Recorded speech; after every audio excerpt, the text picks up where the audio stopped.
அனைவருக்கும் தோத்திரம். கடந்த 3 ஆண்டுகளாக நான் வெளியே வருவதில்லை. வீட்டோட சரி, திருச்சபை காரியங்களை, திருச்சபை விளம்பரங்களை மேய்ப்பனின் குரலின் மூலமாகவும், திருச்சபையில் நடப்பவற்றை லுத்திரன் குரலுமாகவும் தெரிந்து வருகிறேன், தொடர்ந்து பார்த்து வருகிறேன். கடந்த நாட்களிலே மிகப்பெரிய ஒரு மன சஞ்சலம் எனக்கு. என்னவென்றால், லுத்திரன் குரலிலே மிகப்பெரிய ஒரு குற்றத்தை சுமத்தியிருக்கிறார்கள். வாகனம் பேராயர் பெயரிலே வாங்கப்பட்டிருப்பது என்று சொல்லுகின்ற போது மிகுந்த ஆவலோடு எதிர்பார்த்தேன், மறுப்பு வரும் என்று. அப்படியெல்லாம் இல்லை. சரியான முறையிலே, சரியான பெயரிலே, திருச்சபை பெயரிலே வாங்கப்பட்டது என்ற மறுப்பு வரும் என்று மிகுந்த எதிர்பார்த்தேன். ஆனால் இதுவரை வரவில்லை. மிக தெளிவாக ட்ரஸ்டில் வாங்குகின்ற போது செயலாளர் பேரிலும் உதவி தலைவர் பேரிலும் மட்டும்தான் இருக்க வேண்டும் என்று கூறுகின்ற போது கூட அவர்கள் மௌனமாக இருப்பது எனக்கு மிகப்பெரிய வேதனை. வாக்கு கேட்கின்ற போது இதெல்லாம் இல்லை, நாங்கள் சரியாக செய்திருக்கிறோம் என்ற சொல்லுவார்கள் என்ற எதிர்பார்ப்பில் இன்னும் காத்திருக்கிறேன்.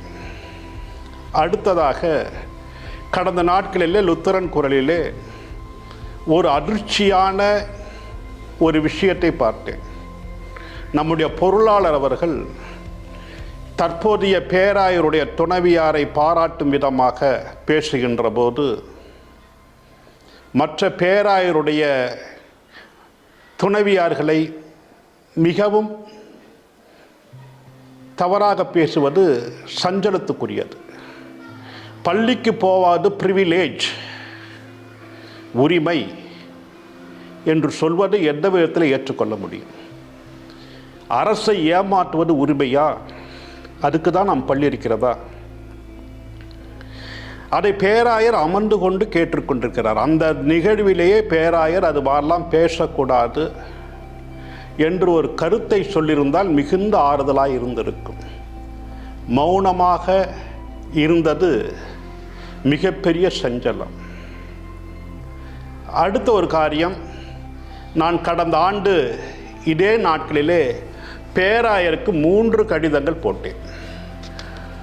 இந்த 3 கடிதங்களுக்கும் எனக்கு பதில் இல்லை.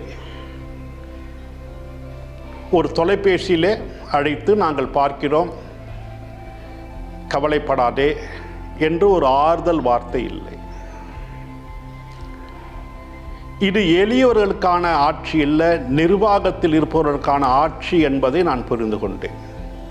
கடைக்கோடியில் இருக்கின்ற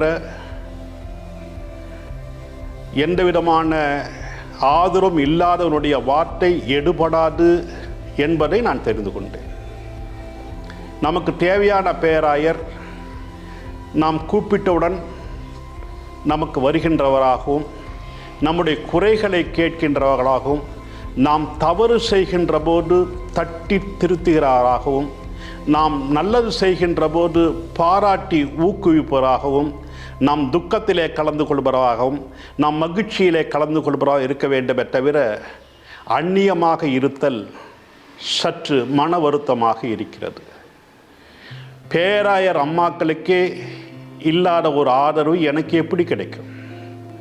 ஆகவே வருகின்ற தேர்தலிலே ரெவரண்ட் பால்மஸ் ஐயா அவர்கள் வெற்றி பெற நான் தீவிரமாக ஜெபித்து கொண்டிருக்கின்றேன். ஜெபம் ஜெயத்தை தரும் என்று நம்புகிறேன். இந்த நேரத்திற்காக என்னுடைய வணக்கத்தை தெரிவித்துக் கொள்கிறேன். நன்றி, வணக்கம். எளியவரின் குரலுக்கு மதிப்பளிக்க ரெவரண்ட் பால்மஸ் அவர்களை தேர்ந்தெடுப்போம்.